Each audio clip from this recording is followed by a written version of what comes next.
मैं चाहती हूँ कि तेरे पास तेरा अपना मैं चाहती हूँ कि तू ये रोहित का कोट पहन उसकी जगह ले कोई मेरे जैसा सिर्फ यही है।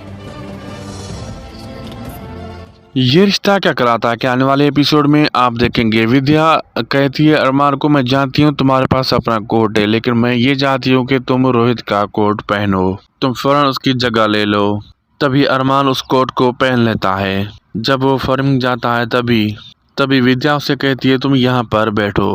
तब अरमान वहाँ पर बैठ जाता है और अबीरा भी अरमान के बारे में मन ही मन में सोचने लगती है कि माँ अरमान पर बेवजह ये सब कुछ थोप रही हैं, और वो मन ही मन में सोचती है। आने वाले एपिसोड होने वाले हैं दिलचस्प। लाइक सब्सक्राइब शेयर करना ना भूलिएगा। मिलते हैं अगले वीडियो में।